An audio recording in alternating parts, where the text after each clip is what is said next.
Internet. This is some of the cast and crew of Jules and Monty, and we're going to watch through episode 2 now and talk a little bit about the process and about the episode, and then we'll see what happens. Grace Oberhofer, voice of an angel. Oh my god, she's perfect. Oh, this music. I was listening to it earlier today. God forbid. Where is that girl? If you'd like to download the Jules and Monty soundtrack, that's too fucking bad. Come on. Evie, you look so beautiful. Get your ass over here. I mean, this is supposed to be our vlog. Thank you. We're already using my camera, and I don't want to do it by myself. I'm not asking you to do It's a little This bit. episode. Oh no, you go in. I was just gonna say that it's a little bit weird looking back at our dorm room. We just left it a couple weeks ago. Very nostalgic, because this is actually my desk you're looking at. Yeah. And Imogen and I are roommates or were, I guess, in real life. Still are. Yeah, still gonna live in a house together next year. Also, the interesting thing about this episode is that this is one of the few that we actually reshot the whole thing, because this episode was the first thing we ever filmed for Jules and Monty. And looking back on it, the first take wasn't horrible, but, Imogen and I weren't used to this style of acting yet, and the lights weren't right, and, this is actually version 2 that you're seeing right now. I mean, you adapted very quickly. Oh, absolutely. I think the first go, we had, a desk lamp shining up from under the chair, and, it was better. I have those project files, and it looked a little terrifying. No, not to critique Andy too badly. That was before I was even on the project, and I took a look at it, and Andy was like, "Oh, what should we do differently?" Blah blah blah. And that's sort of my first encounter with you all was actually before I even met you guys, seeing that first footage and trying to give Andy some. So strange. Wow. And technically, the first time we met was when I was wearing a dress. This is true, but we don't talk about that. That's not unusual. I love that. I think you can really see a growth in the entire process, from the cinematography to the acting to everything else. Oh. We are students, and you see the progress throughout the series. I think episode 18 really shows that. Even the light in this one, exactly compared to 18, you see the shadows there. It's so. It looks fine on your faces, but the light is so unmotivated compared to episode 18, which I think is much better, a whole different world. Can I just say the word art is so hard to say. Yeah, art. One of my first goals ever meeting Imogen was I assistant directed a play that she was acting in, and one of my jobs was to literally track whenever she sounded too British and write it down. It was called Accent Watch. Accent Watch. We should bring that back. Yep. Wait, what's the episode where people noticed it? I think it's episode 9. I think so. Actually, I think it was in the vlogs people started noticing it. Well, and then people who don't watch the vlogs, it was episode 9. Yeah, when I had a big long monologue for the first time. Yeah. Yeah, I actually really love that you meet Nancy before you meet Jules. Jules is almost a secondary character in this story. Nancy really does take over as that leading female, but in a way she has to, as she turned into fate in the end. She is our plot driver, and you needed to meet her. So anyway, Now, if you watch the desk throughout the series, you'll see a bunch of Shakespearean objects that Imogen just had. We've got a bobblehead, what would you even call it? A sampler of some kind that says "Get thee to a nunnery." There was a finger puppet. Right. Yeah, I love Shakespeare clearly, so he litters my desk. Which I actually kind of loved. I mean, even later you see the painting of Ophelia. I think it was important for Jules to have certain throwouts to Shakespeare. I also it's really sad when you compare this frame to the one in 18 where they're last talking and you repeat some of the lines. It's really sad with the desk all cleared out.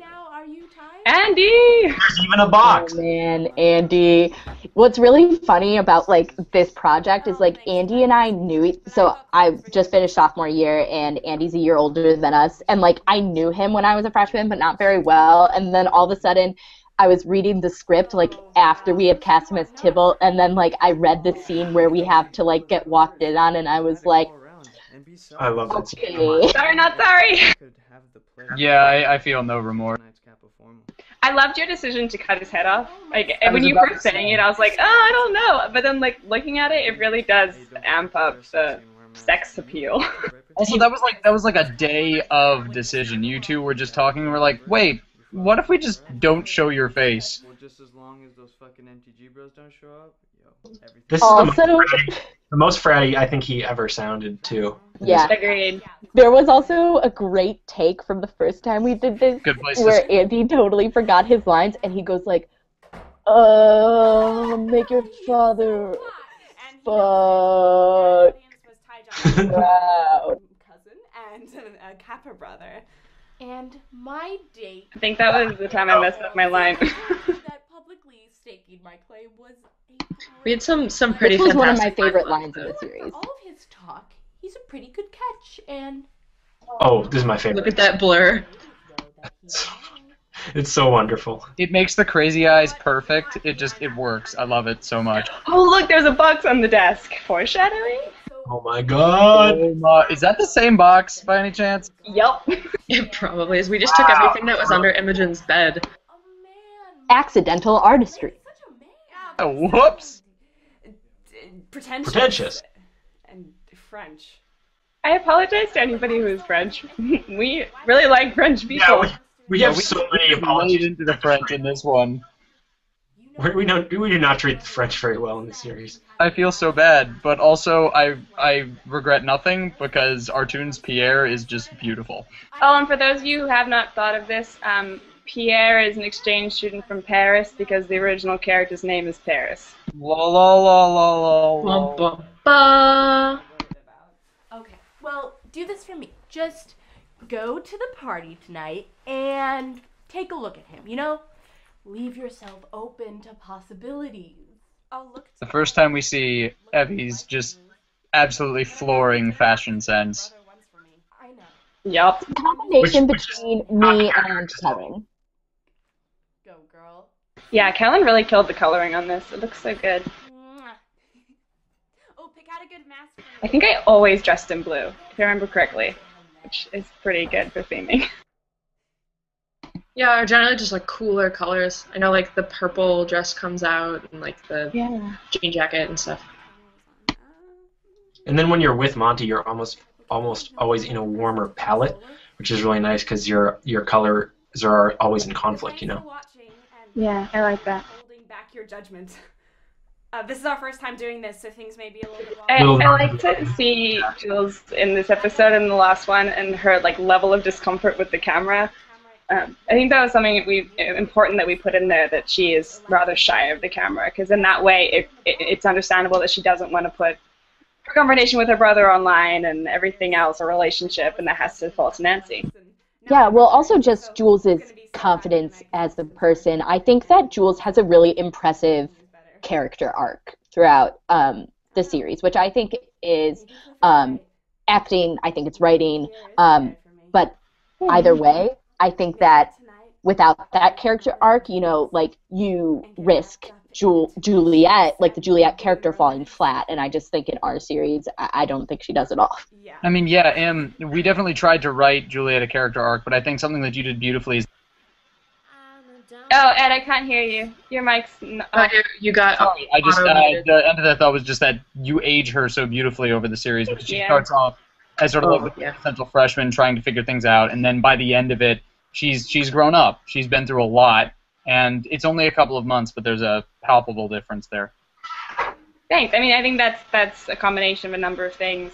But I was very... I mean, I've talked about it a lot, but I was very adamant that Juliet have more strength to her than you see in the original story, and I'm really impressed by how much work came into creating that. And I think that's across the board for a lot of characters. I think Nancy's character arc is fantastic, and I really like to see Monty kind of change and grow. But his I think is less apparent. Maybe he calms down a bit. His is more just, it's focused on one thing. Like, he grows in terms of learning what kind of relationship he really wants, as opposed to growing more as a student or as a person, I think. Yeah. Mm-hmm. I certainly think that it didn't hurt us to... We filmed more or less chronologically when we could, and you know, I think the three of you, especially because the three of you spent the most time on camera, really grew as film actors over the course of it, and that I think definitely contributed to the growth of the characters, is that you you were actually feeling more comfortable and more confident on camera. And that certainly isn't to detract from the acting that you did, which I was very impressed with the entire way through. But I think it added that extra bit that you were experiencing a little bit of a parallel path. Mm-hmm. This is actually something I wanted to mention before, but there was an ice cream truck, and I didn't want to bug with that. Yeah, one of the coolest things to watch this series is exactly that, how we both as actors getting adjusted to the camera, and like our lighting people, our camera people getting adjusted to all the stuff. We get better at it, but it also works canonically because it seems like they're getting more used to actually vlogging and stuff. And one of my favorite examples of that is in the last few episodes when they start to intercut other things into the vlog. It's just that shows like they finally figured out how to edit, and that's something that they complain about not having any idea how to do in the first couple of episodes. Yeah. So the editing becomes more sophisticated, which it needs to, because the story is moving a lot faster, and it kind of works together. Yeah. Well, Emma's really right about you guys adapting too, because towards the beginning, the best takes were almost always like the earlier ones where you didn't have a lot of time to like think about playing to a camera or whatever, and you were just sort of doing it. Like the first couple of episodes, your better takes you towards the beginning, and then towards the end, it got to the point where you were like actually feeling it out and getting what you wanted to out of the performance for a camera rather than for a stage. It was cool to see you guys develop that way, and that goes not just for Imogen, but for all the actors. Yeah, and it was great. I also think, Ben, you did a fantastic job with the editing of it and growing in sophistication as we went along. And that's like, you're a fantastic editor, so that's not you growing, it's just the understanding of the piece and knowing how they would edit. Yeah, and I think we got a much clearer sense of what the thing was supposed to feel like, as I think especially as we started releasing and then looking at things from there, we got a feel of what of the quirks and of the rules that Jules and Monty do break, because it all is it's all diegetic when it's all said and done. It's all of the characters editing and shooting, and so it was fun to feel it out that way, because I got to work closely with actors, which isn't usually something a post-production person does. Yeah, and we've gotten all kinds of wonderful feedback about the style and about how consistent it is, and I would say with a few exceptions I agree that it really does feel like the same piece. It feels like you could string them together and it would stay the same.